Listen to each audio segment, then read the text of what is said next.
Shalom Aleichem and welcome to Online Smicha. There is a klotz kasha that you could ask on one of the mitzvahs of the night on Pesach. The klotz kasha is, we obviously know the chiyuv of eating matzah.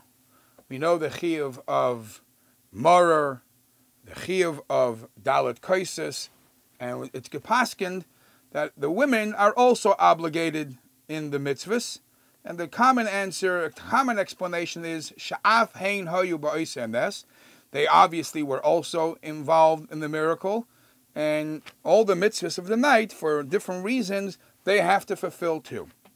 Now the matzah nu, we have a question about the dalet kaisis, because as you'll soon see in Masechta Ksubos and in Shulchan Aruch, it gets paskened that wine, for a woman to drink wine, is not a tzniustic thing. How much wine should a woman drink? May a woman drink? Obviously, by the way, for a man to drink too much wine is also not the smartest thing. But mitzad tznius, the Gemara calls 2 cups of wine for a woman nivel, disgusting. Never, as we will soon see, she drink 3 or 4 because it looks like she's not only with the wine, it's a taiva l'dvar avera.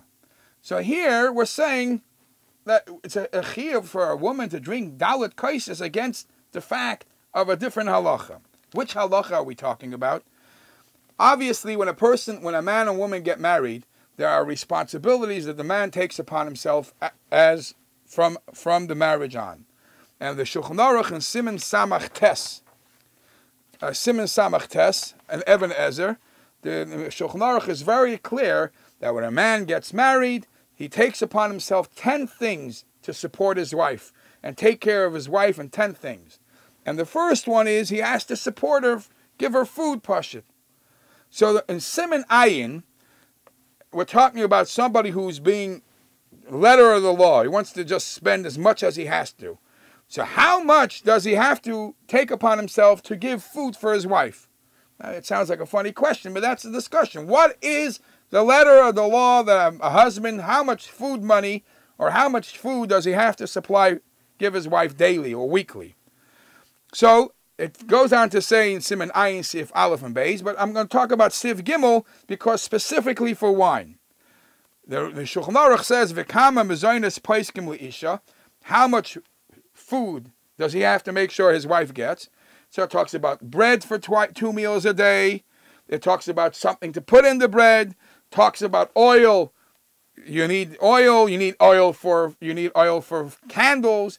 You need, as the Ramah says, the Mefarshim say they also have to give her the whereabouts, how to cook the food. We can't just, we have to be realistic. But listen to the next line. Uma'at yayin lishtos. He's responsible to give her a little wine to drink, enough money for her to drink a little wine, and that's only if the husband's in town. The Gemara says if a woman has this custom that she always drinks wine and her husband's in town, so then you're responsible to give her money for wine. If not, you should not even give her money for wine, for a small amount of wine, because drinking wine makes people tipsy, and the teva is one thing leads to the next. And the Gemara says, a little, sometimes. If a husband's and she's used to drinking a little more, maybe a cup or 2. But going on to 2 already, the Gemara considers disgusting. 3 or 4, the Gemara says terrible things for a woman that guzzles down 4 cups of wine. Here we find it's a chiyuv that af hein hayu ba'osenes. They have to show their thankfulness, and the way we show it is for remuzim, for different remuzim that drink 4 cups of wine. How does that fit in with this halacha? So the easy way out would say maybe women shouldn't drink wine; they should drink grape juice. But the fact is, we don't see anybody doing that. We don't see anybody insisting that a woman shouldn't drink wine. Well, this question is actually asked in the Ben Yehoyada on Masechta Ksubos. And he says a very interesting answer, which shows us how special the night of Pesach is. He says, usually drinking a lot of wine could make a person tipsy. But that's if you're drinking it one after another.